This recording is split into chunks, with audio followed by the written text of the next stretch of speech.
Modern वाले भी sir आ गए क्या जिंदा हो? अरे बैठिए वो मॉडर्न बैठिए वो बैठिए। हमने स्पष्ट कहा है प्रयागराज का मेडिकल कॉलेज वो पूरे प्रयागराज जनपद का है। प्रयागराज में कुंभ क्षेत्र एक अस्थायी जनपद बनाया गया है और प्रयागराज जनपद अलग है। पूरी कमिश्नरी का प्रमुख मेडिकल कॉलेज है। कोई भी एक्सीडेंट होगा, कोई भी बीमार होगा, कोई भी व्यक्ति किसी अन्य नेचुरल डेथ के कारण जाएगा तो वो सारी डेड बॉडी आपके मेडिकल कॉलेज में पहुंचेगी।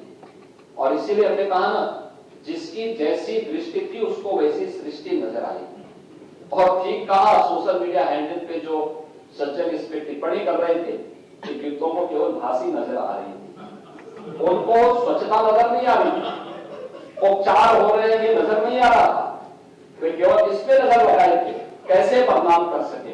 कोई पार्लियामेंट में कह रहा है हजारों लोगों की मौत हो गई।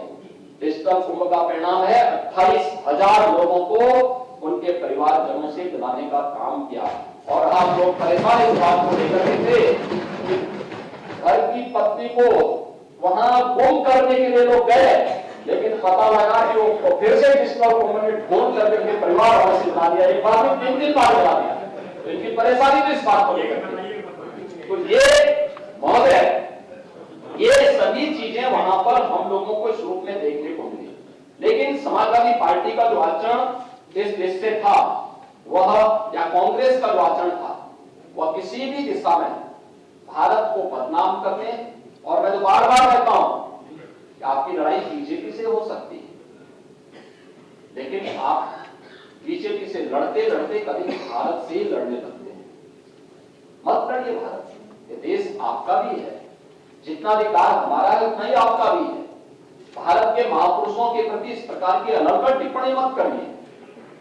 आज आपका स्वार्थ आया तो आप संविधान की प्रति लेके घूम रहे हैं, लेकिन जब कन्नौज मेडिकल कॉलेज का नामकरण बदलने की बात आई, आपने बाबा साहब भीमराव अंबेडकर के नाम पर बने हुए मेडिकल कॉलेज का नामकरण हटा करके उसको केवल राजकीय मेडिकल कॉलेज कन्नौज कर दिया।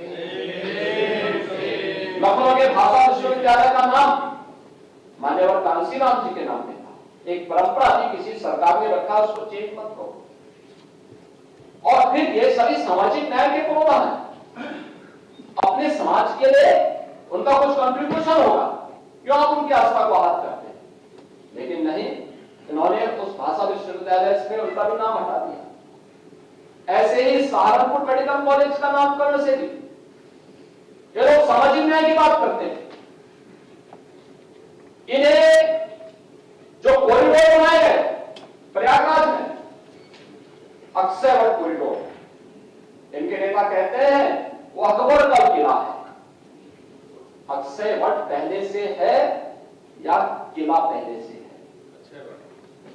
अक्षयवट है। अक्षयवट की अगर आप चर्चा करेंगे तो वेदों में उसकी चर्चा होती है, पुराणों में उसकी चर्चा होती है, अर्वाचीन ग्रंथों में उसकी चर्चा होती है। अकबर का कालखंड कितने समय हुए, लेकिन ये कहते हैं कि ये अकबर का किला है। सरस्वती कूप है वहां। सरस्वती कूप के बारे में कहते हैं कि सरस्वती नदी बहती है। अब दृष्टिकोण देखो ना, क्योंकि कभी देखे नहीं। अगर अक्षयवट कॉरिडोर का निर्माण सरकार ने किया, इनको ऐसा फालतू लगता है। सरस्वती कूप का कॉरिडोर का निर्माण किया, तो इनको फालतू लगता है। बड़े लेटे हुए हनुमान जी, जिनका अभिषेक करने के लिए मां गंगा प्रतिवर्ष आती है, अगर वह कॉरिडोर का निर्माण किया तो इनको एक पैसा फालतू लगता है। श्रृंगवेरपुर में निषाद राज का कॉरिडोर बनाया, भगवान राम और निषाद राज की प्रतिमा स्थापित करके कॉरिडोर बनाया, जिनको एक पैसा लगता है। महर्षि भारद्वाज का कॉरिडोर बनाया, जिनको एक पैसे बेकार लगता है। अगर हमारी सरकार महाराज सोहेल देव का भव्य स्मारक बहराइच में बनाती है, विजय स्मारक बनाती है, जिनको बेकार लगता है। प्रयागराज में ऐसे 12 स्मारक बनाने का काम हमारी सरकार ने महाकुंभ के दौरान किया। इनको एक पैसा लगता था, ये पैसा क्यों खर्च हो रहा है? 200 से अधिक सड़कें वहां बनाई गई, नवा लेन से 4 लेन, 4 लेन से 6 लेन, 9 14 फ्लाईओवर बनाए गए, 9 अंडरपास बनाए गए, बेहतरीन कनेक्टिविटी की गई। अगर वहां पे अवस्थापना सुविधाएं इतनी बेहतर नहीं होती तो देश और दुनिया से 64 करोड़ श्रद्धालु क्या प्रयागराज में आ पाते? और जो भी गया, जिसने भी डुबकी लगाई, वह तारीफ करके जरूर गया, खुश होकर के गया, आशीर्वाद देकर के गया, उत्तर प्रदेश के बारे में अच्छी धारणा लेकर के गया। उत्तर प्रदेश के परसेप्शन को सुधारने, भारत के बारे में प्रधानमंत्री जी के विजन को एक भारत श्रेष्ठ भारत में बदलने का सबसे उत्तम माध्यम बना है महाकुंभ। और महाकुंभ के इस आयोजन के साथ हमारी सरकार को जुड़ने का अवसर प्राप्त हुआ। तो डबल इंजन की सरकार उन सभी श्रद्धालु जनों के प्रति कृतज्ञता ज्ञापित करती है जिन लोगों ने अपने परिजनों को खोया, उनके प्रति अपनी संवेदना भी व्यक्त करती है और उनके साथ सरकार खड़ी है। डबल इंजन की सरकार पूरी प्रतिबद्धता के साथ खड़ी है, लेकिन इसमें राजनीति नहीं होनी चाहिए।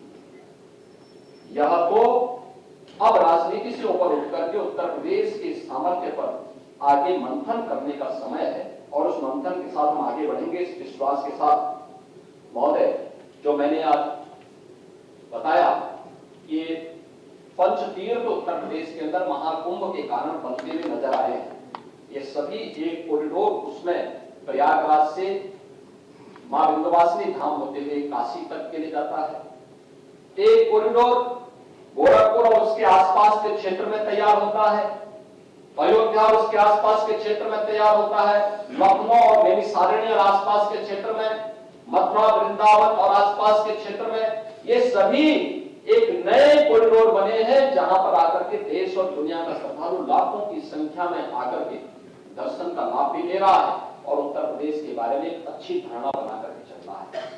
ये वही उत्तर प्रदेश है जिस उत्तर प्रदेश में पहले लोग अपनी पहचान को छुपाते थे। उत्तर प्रदेश के नाम पर होटल के कमरे नहीं मिलते थे, धर्मशालाओं में कमरे नहीं मिलते थे। उत्तर प्रदेश के नौजवान को अपनी पहचान छुपानी पड़ती थी। आज उत्तर प्रदेश में डबल इंजन की सरकार के कार्यों के कारण आज उसके सामने पहचान का संकट नहीं आया है। आज उत्तर प्रदेश का परसेप्शन बेहतर हुआ है और महाकुंभ ने उसको एक नई ऊंचाई दी, एक नई पहचान दी है। और इसलिए अयोध्या हो या प्रयागराज या काशी या इन सभी तीर्थ स्थलों पर मरतबा जन समुदाय या उत्तर प्रदेश के बारे में एक नई सकारात्मक धारणा लेकर के चला है और महामहिम राज्यपाल जी ने अपने भाषण में भी इसी का जिक्र किया है। महोदय, यह वर्ष देश की आजादी का, आजादी के बाद संविधान को लागू करने का अमृत महोत्सव वर्ष भी है।